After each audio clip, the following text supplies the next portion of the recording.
Assalamualaikum warahmatullahi wabarakatuh. Shalom, selamat pagi, siang, sore, dan malam rekan-rekan mahasiswa Universitas Musa Mus Merauke. Mohon maaf karena video ini dibuat untuk mengganti kegiatan perkuliahan yang idealnya dilaksanakan secara tatap muka di ruang kelas. Namun karena saya sedang dalam masa cuti, jadi saya belum bisa hadir ke ruang perkuliahan. Mohon maaf atas hal tersebut ya. Semoga rekan-rekan mahasiswa sekalian bisa memakluminya. Mudah-mudahan teman-teman semua bisa maklum dengan keadaan seperti ini. Jadi ini adalah pengganti untuk kuliah pengambilan keputusan ya, yang mana tadi harusnya dilaksanakan di ruang kelas ya. Oke. Sebelum masuk ke materi perkuliahan, sebenarnya di dalam kuliah pengambilan keputusan ini kita perlu terlebih dahulu untuk melihat bagaimana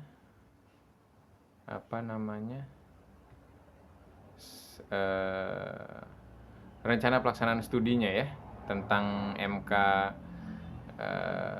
pengambilan keputusan. Tentu saja di pertemuan awal itu kita hanya akan membicarakan tentang kontrak kuliah, kemudian rencana pelaksanaan studi begitu, yang sedianya akan dilaksanakan dalam 16 kali pertemuan, dan ada beberapa indikator pencapaian yang harus bisa dicapai oleh rekan-rekan mahasiswa sekalian. Ada setidaknya 3 capaian dari program studi yang harus bisa diraih oleh rekan-rekan mahasiswa sekalian. Yang pertama itu adalah bahwa sedianya rekan-rekan mahasiswa dapat mendemonstrasikan pemahaman tentang konsepsi dan model pengambilan keputusan dalam konteks pemecahan masalah di sektor administrasi negara, administrasi publik, birokrasi, kebijakan publik dan pelayanan publik, dan juga manajemen pemerintahan, dengan menggunakan pengelolaan pengetahuan yang nanti semoga dapat diraih ketika kegiatan perkuliahan berlangsung. Selanjutnya, mampu menerapkan prinsip, ini yang kedua ya, mampu menerapkan prinsip kepemimpinan atau leadership, kerjasama tim, pemecahan masalah, dan berpikir secara kritis di bidang administrasi negara. Jadi ini capaian prodi yang kedua, di mana rekan-rekan mahasiswa sekalian diharapkan mampu untuk berpikir secara kritis ya.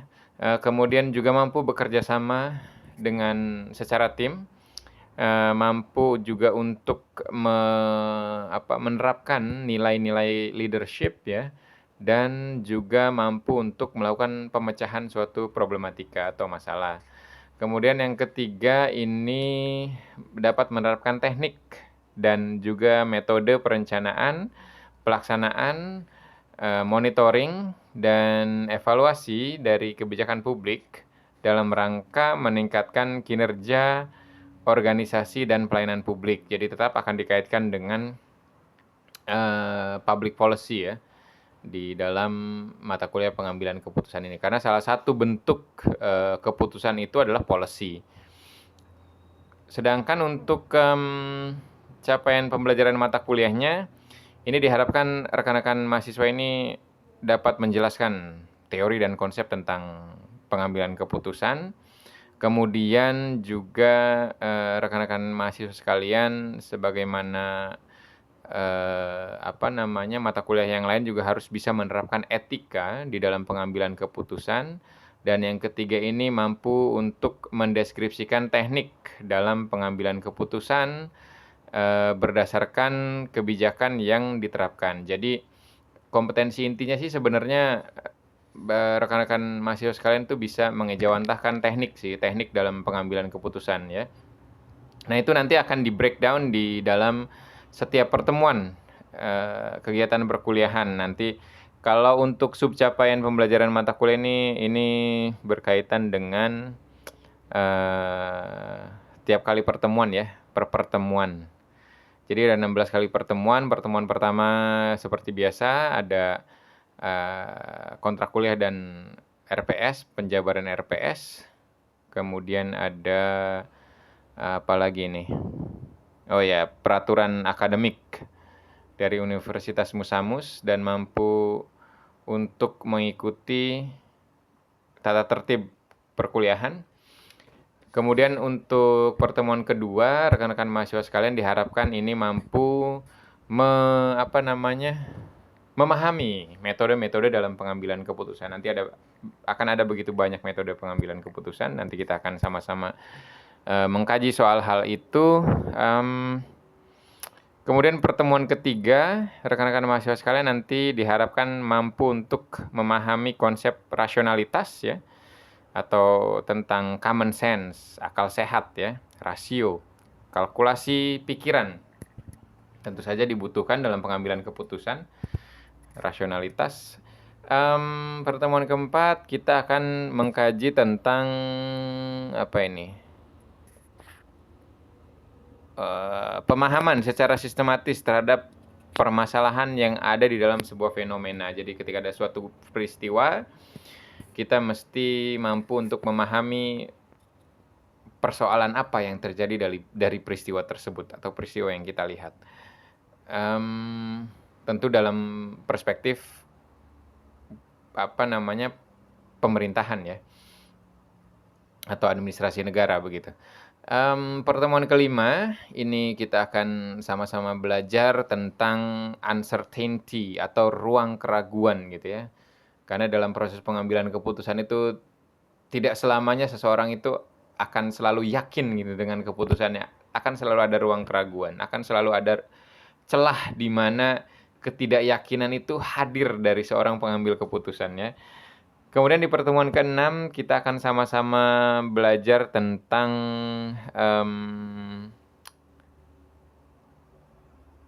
problem tree analysis ya, problem tree analysis. Jadi pohon analisis pohon masalah. Jadi nanti memang itu salah satu metode ya di dalam pengambilan keputusan, membuat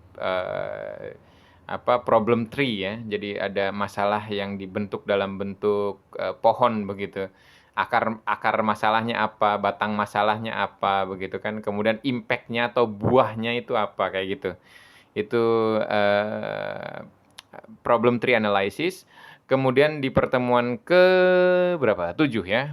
Pertemuan ke-7 ini berbicara tentang ini fishbone ya. Fishbone analysis. Jadi selain tree analysis juga nanti akan ada fishbone analysis atau analisis tulang ikan ya. Jadi itu cuman beda bentuk aja sih, sebenarnya intinya sama. Jadi kan presiden kita selalu bilang bahwa ikan itu ikan busuk itu dimulai dari kepalanya begitu kan. Nah, dalam proses pengambilan keputusan juga akan ada fishbone analysis, di mana kepala masalahnya nih apa, kemudian cabang-cabang yang ikan kan tulangnya cabang-cabang tuh. Itu nanti diketahui apa saja begitu sampai ke ekor ya, impact-nya seperti apa. Di pertemuan ke-8 kita akan melaksanakan ujian tengah semester, nanti kita bicarakan lagi seperti apa mekanismenya. Kemudian di pertemuan ke-9 ini kita akan berbicara tentang desain alternatif solusi. Jadi membuat solusi itu perlu ada desainnya, perlu ada blueprint-nya sehingga bisa dieksekusi secara aplikatif ya. Di pertemuan ke-10 kita akan berbicara tentang decision support system ya. Jadi support system untuk membuat suatu keputusan begitu. Ya, tentu saja dalam suatu keputusan itu perlu ada misalkan perspektif dari teman-teman kerja, dari perspektif masyarakat atau perspektif dari NGO atau private sector, itu diperlukan oleh seorang pengambil keputusan. Kemudian di pertemuan ke-11 ini bicara tentang analytical hierarchy process ya, AHP. Jadi masalah itu dikaitkan berdasarkan seberapa urgent problem tersebut gitu.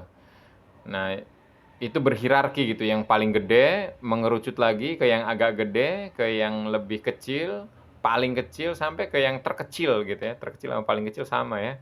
Pokoknya itu hierarki ya, hierarki.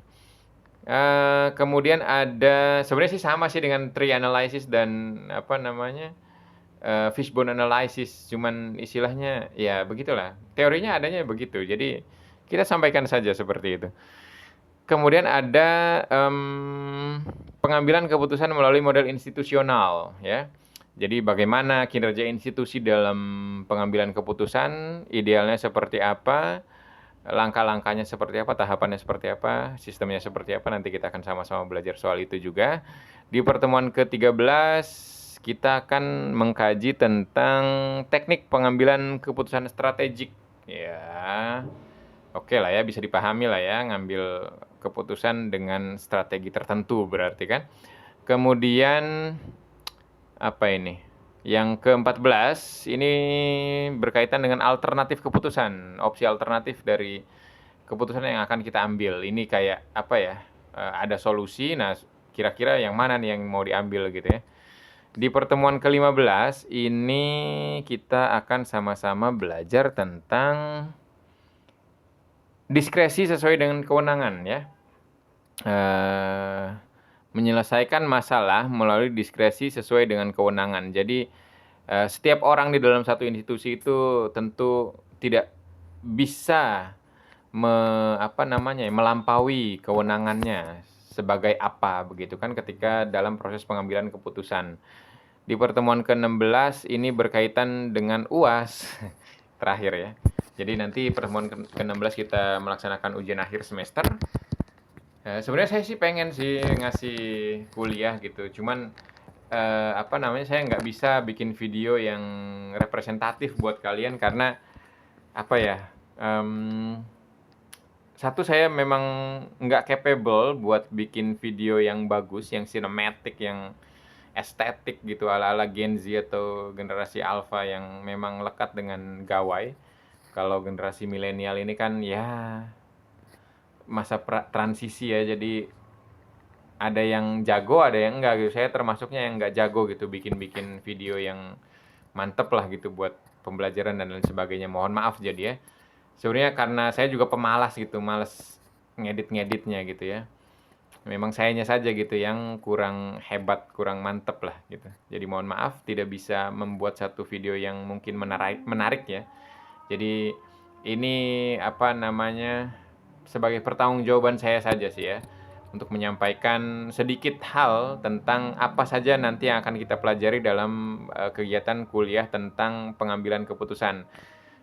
Saya rasa demikian ya yang bisa saya sampaikan dalam sesi pertemuan pertama ini. Mungkin nanti kita bisa bertemu mungkin di pekan kedua April kalau saya tidak salah ya. Kita lihat nanti tanggal cutinya saya sampai tanggal berapa begitu. Soalnya kemarin ternyata masih banyak libur yang tidak saya hitung dalam cuti. Jadi saya mesti hitung ulang gitu waktu cuti saya. Oke, saya ucapkan sekali lagi mohon maaf ya. Sekali lagi mohon maaf sekali karena tidak bisa hadir di hadapan rekan-rekan mahasiswa sekalian. Dan terima kasih banyak atas perhatiannya.